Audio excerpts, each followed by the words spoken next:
லைஃப்ல வந்து எனக்கு யாருமே அவ்வளோ சப்போர்ட் பண்ணதே இல்லை. அப்பா மட்டும்தான். அப்பா அப்பா அப்பா எல்லா விஷயத்துலயுமே அப்பா தான். எங்க ஊர்ல எப்படின்னா வந்து படிக்க அனுப்புறது வந்து கொஞ்சம் கஷ்டம் தான். அதுவும் வந்து எங்க அப்பாவுக்கு வந்து நாங்க 2 பேர் பொண்ணு, நானு அப்புறம் தங்கச்சி. என்ன எங்க ஊரை பொறுத்த வரைக்கும் என்னன்னா, அப்பா வந்து ரொம்ப பேசுவாங்க. ஒரு பையன் இல்லை அப்படிங்கிறது வந்து ஒரு அவ்வளோ ஒரு இதா சொல்லுவாங்க.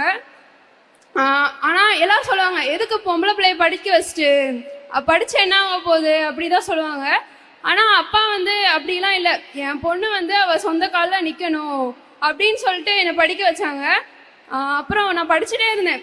படிச்சுட்டு இருக்கும்போது அப்பனா அப்பா ரொம்ப கஷ்டப்பட்டுருக்காங்க. அப்பா அம்மா சின்ன வயசுல இருந்தே கஷ்டப்பட்டுட்டே தான் இருந்தாங்க. கஷ்டப்பட்டு ஒரு வீடு வாங்கிட்டோம். வீடு எப்படின்னா ஓட்டு வீடு தான். அது மழை பெஞ்சா தாங்காது, ஒழுகிட்டே தான் இருக்கும். ஸோ நான் வந்து காலேஜ் போயிட்டேன்.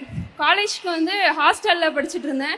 அப்போலாம் ஹாஸ்டல்லலாம் இருக்கும்போது மழை பெஞ்சா தெரியவே செய்யாது, அது ஒரு சேஃபான இடத்துல இருந்த மாதிரி இருக்கும். அப்போலாம் வீட்டை பற்றி தான் யோசிச்சுட்டு இருப்பேன். வீடு ஒழுகிட்டு இருக்குமே, இப்போ அம்மா அப்பா என்ன பண்ணிட்டுருப்பாங்க, அது வந்து ஓடிட்டே இருக்கும், மைண்டில் ஓடிட்டே இருக்கும். எப்படியாவது வந்து அம்மா அப்பா வந்து ஒரு நல்ல வீடு கட்டி கொடுத்துடணும். அப்புறம் வந்து என் மேலே நம்பிக்கை வச்சு எல்லாரும் சொன்னாங்க படிக்க அனுப்பாதீங்கன்ட்டு. எங்கள் அப்பா வந்து என் மேலே இருக்க நம்பிக்கையில் மட்டும்தான் படிக்க அனுப்புனாங்க. ஸோ என்னோட ஃபர்ஸ்ட் மந்த் சேலரி வந்து என் கையில் இப்போ இருக்கு. அது வந்து நான் எங்கள் அப்பா கையில் கொடுக்கணும் இந்த மேடையில் அப்படின்னு ஆசைப்பட்றேன்.